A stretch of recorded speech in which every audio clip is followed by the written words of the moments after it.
ہم اس لیے آبادی میں اضافہ کر رہے ہیں کہ آنے والا جو ہے وہ اپنا رزق خود لے کر آتا ہے، اور اللہ جو ہے یہ ملک چلا رہا ہے، تو ہمیں فکر کرنے کی ضرورت نہیں ہے۔ ہم اپنے اس جملے پہ غور بھی نہیں کرتے کہ اگر یہ ملک واقعی خدا چلا رہا ہے تو کیوں یہاں پر خوشحالی نہیں آ رہی ہے، کیوں یہاں پر کرپشن میں، چوری میں، دو نمبری میں اضافہ ہو رہا ہے، یہاں پر میڈیکل فیسلٹیز ویسی نہیں ہے، ہیلتھ فیسلٹی، یہاں پہ پڑھائی لکھائی کی فیسلٹی نہیں ہے، نوجوان جوک در جوک چھوڑ کے کیوں جا رہے ہیں؟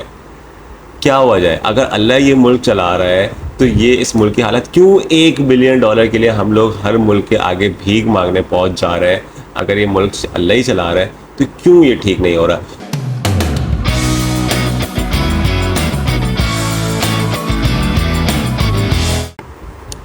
السلام علیکم، امید ہے آپ لوگ سب خیریت سے ہوں گے۔ ٹاک لاجک کی ایک اور ویڈیو ایپیسوڈ کے ساتھ میں ہوں طہا ظفر۔ جیسا کہ آپ لوگ سب جانتے ہیں کہ پاکستان جو ہے اس ٹائم کافی مشکل دور سے گزر رہا ہے اور بے شمار مسائل سے دو چار ہے۔ بڑھتی ہوئی مہنگائی ہو یا بے روزگاری میں اضافہ ہو، غربت ہو، تعلیم اور صحت کے مسائل ہو، اور پھر ان سب کے باوجود قدرتی آفات ہوں یعنی کہ زلزلے، سیلاب، یہ سب ہمارے مسائل میں نا مزید اضافہ کر دیتے ہیں۔ لیکن آج اس ویڈیو کے ذریعے سے میں اس ٹاپک پر بات کرنا چاہ رہا ہوں جو میرے خیال سے وہ ان سب مسائل پر قابو پانے میں مدد فراہم کر سکتا ہے، اور وہ ہے پاکستان کی بڑھتی ہوئی آبادی کا کنٹرول کرنا۔ اگر ہم بات کریں تو پاکستان جو ہے نا وہ ایک ایسا ملک ہے جہاں پر پاکستان کی جو ینگ جنریشن ہے، وہ لوگ جو 30 سال سے کم عمر ہے وہ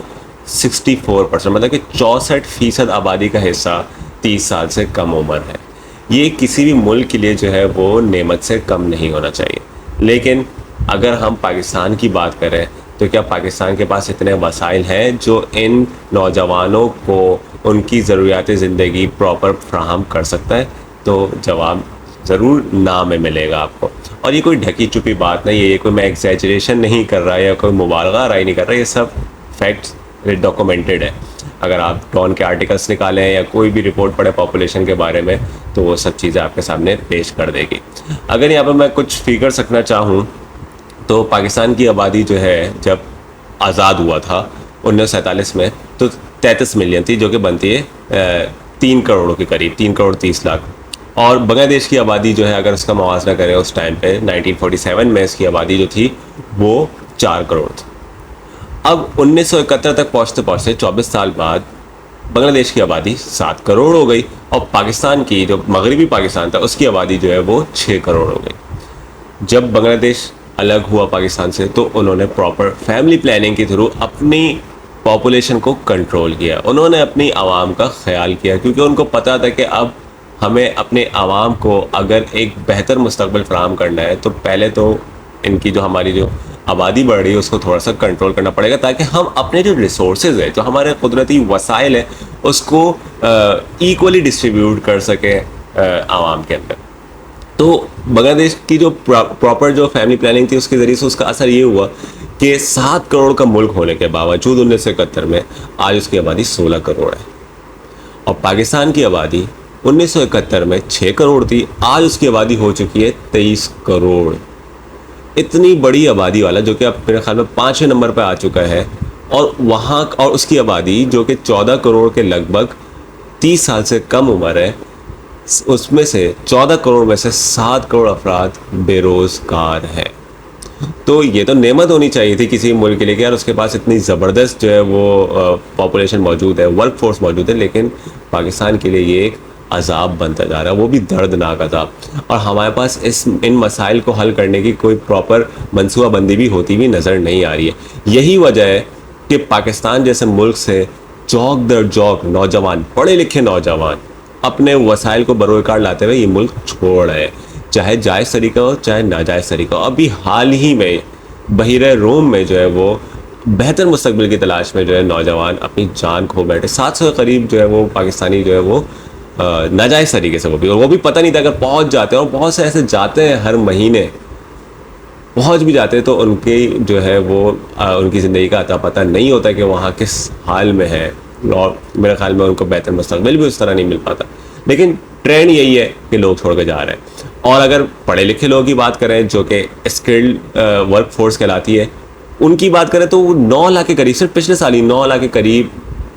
جو پڑھا لکھا نوجوان تھا وہ یہ ملک چھوڑ کے چلا گیا، اور اس سال بھی تقریباً 2 لاکھ جا چکے ہیں اب تک، یا پلاننگ کر رہے ہیں جانے کی۔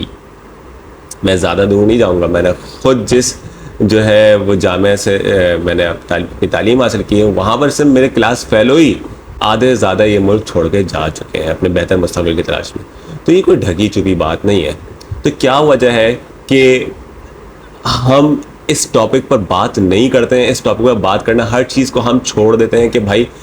ہم اس لیے آبادی میں اضافہ کر رہے ہیں کہ آنے والا جو ہے وہ اپنا رزق خود لے کر آتا ہے،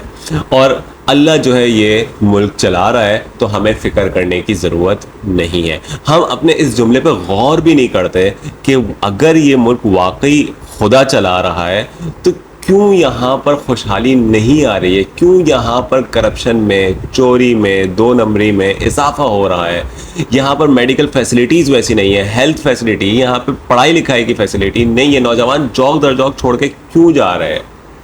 کیا وجہ ہے؟ اگر اللہ یہ ملک چلا رہا ہے تو یہ اس ملک کی حالت کیوں $1 بلین کے لیے ہم لوگ ہر ملک کے آگے بھیک مانگنے پہنچ جا رہے ہیں؟ اگر یہ ملک اللہ ہی چلا رہا ہے تو کیوں یہ ٹھیک نہیں ہو رہا؟ تو ہمیں اب سوچنے سمجھنے کی ضرورت ہے۔ میں یہ نہیں کہہ رہا کہ جو ہے ہم اس معاملے میں غلط ہیں، لیکن اللہ نے ہی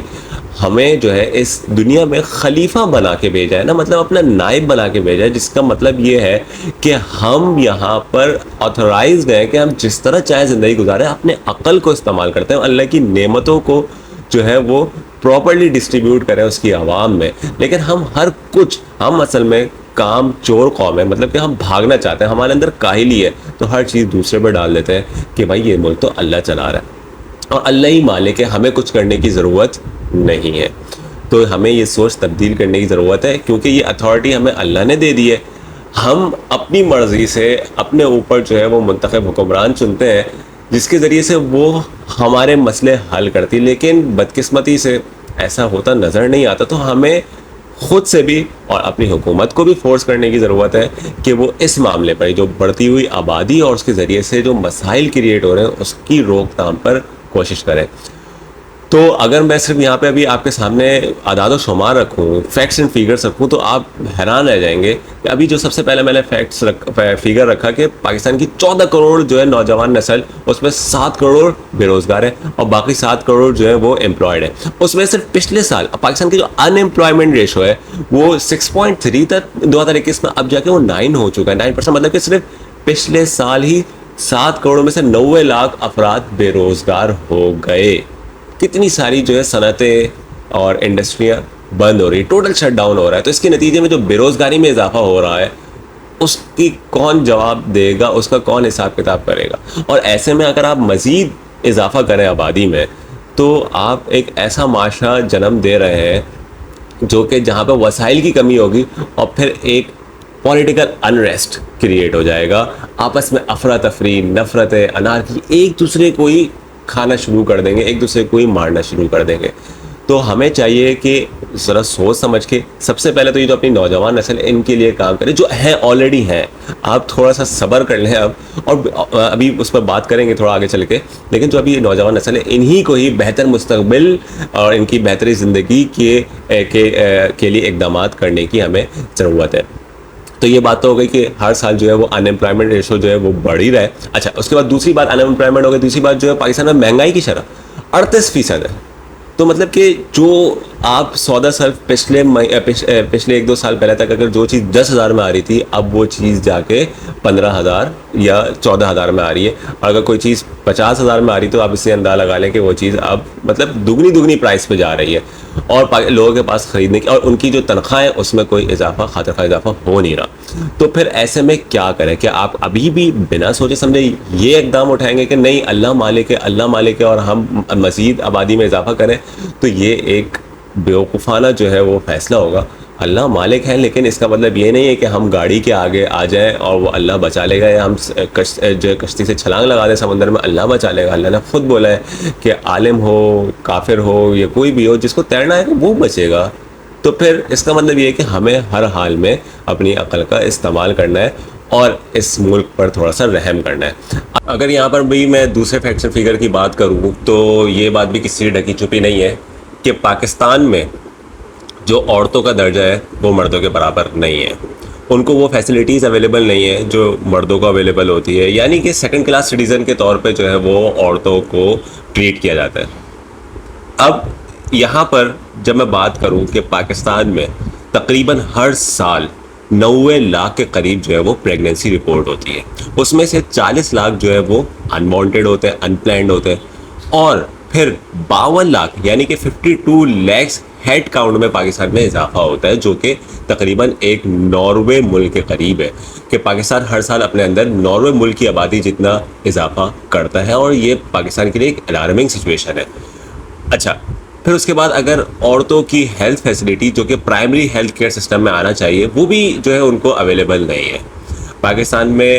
ہر سال سالانہ 186 عورتیں 1 لاکھ کے اندر اپنی جان گنوا دیتی ہے, مطلب کہ ہر 1 لاکھ پاکستانی عورتوں میں سے 186 عورتیں ڈلیوری کے وقت اپنی جانیں گنوا دیتی ہے. یہ ریشو بہت زیادہ ہے. اگر اس کو آپ 90 لاکھ پر لے جائیں, 1 لاکھ میں 186 ہے, اگر 90 لاکھ پر لے جائے تو یہ 16,000 سالانہ بنتا ہے. لیکن فارچونیٹلی اس میں سے رپورٹ کے مطابق 11,000 عورتیں جو ہے وہ اپنی جان سے ہاتھ دھو بیٹھتی ہیں ہر سال پاکستان میں. یہ ایک بڑی جو ہے وہ کیا بات ہے کہ ابتر صورتحال ہے پاکستان میں. اس پر کہیں بات نہیں کی جاتی, لوگوں کو اویئرنیس کریٹ نہیں کرتے, شادی شدہ جوڑوں کو بتایا نہیں جاتا ہے کہ کیا کیا پرابلمس آگے آ سکتے ہیں ان کی زندگی میں, اور اس کی وجہ سے جو ہے وہ عورتیں سب سے زیادہ جو ہے وہ متاثر ہوتی ہیں. اگر اس فگر کا ریجن میں دوسرے جو ہے یا پوری دنیا کے ممالک سے موازنہ کرے تو ایران میں یہ فگر صرف 16 ہے, مطلب کہ وہاں 1 لاکھ میں 16 عورتیں جو ہے وہ اموات کا شکار ہو جاتی ہیں. اس کے علاوہ اگر آپ یو کے میں دیکھیں تو وہاں صرف 7 ہے, آئرلینڈ میں دیکھیں تو وہاں صرف 2 ہے, تو ناروے اور اٹلی میں صرف یہ 2 عورتیں جو ہے 1 لاکھ میں ڈلیوری کے وقت جو ہے وہ موت کا شکار ہو جاتی ہے. تو جیسے جیسے آپ اپنی ہیلتھ فیسلٹی کو, پرائمری ہیلتھ فیسلٹی کو امپروو کریں گے, عورتوں کی صحت میں جو عورتوں کی جو میڈیکل فیسلٹیز پرووائڈ ہونی چاہیے عورتوں کو, اس میں اضافہ ہوگا اور وہ پھر ایک اچھی زندگی گزار سکے. لیکن پاکستان میں کیا ہے کہ پاکستان کا جو ہیلتھ کیئر سسٹم ہے وہ آلریڈی برڈنائزڈ ہے, اس کے اوپر پہلی جو ہے اتنی بڑی آبادی کا بوجھ ہے وہ کرٹین نہیں کر پاتا اتنی بڑی آبادی کو, پھر ہم اس پر مزید کیا کر دیتے ہیں, مزید بوجھ ڈال دیتے ہیں سالانہ 52 لاکھ کا اضافہ کر کے. پاکستان کا فرٹیلیٹی ریٹ جو ہے وہ تھوڑا سا کم ہوا ہے, پچھلے سال تک 2.1 تھا, اب جا کے 1.9 ہو چکا ہے, لیکن یہ اسٹل زیادہ ہے. اس کے مطابق پاکستان کی ہر عورت کے پاس تقریباً 3 سے 3.5 بچے موجود ہیں. اچھا, اس سے ہوتا کیا ہے, دیکھیں ہم لوگ جو ہے ہر بات وہی کہ ہم کیوں یہ بات سنیں, ہم اس پر کیوں پلاننگ کریں, کیوں آبادی کو کنٹرول کریں. ہر چیز تو وہ اللہ مالک ہے, اللہ جو ہے وہ رزق دیتا ہے, ہر آنے والا اپنا رزق لے کر آتا ہے. لیکن اس بات کا بھی خیال رکھیں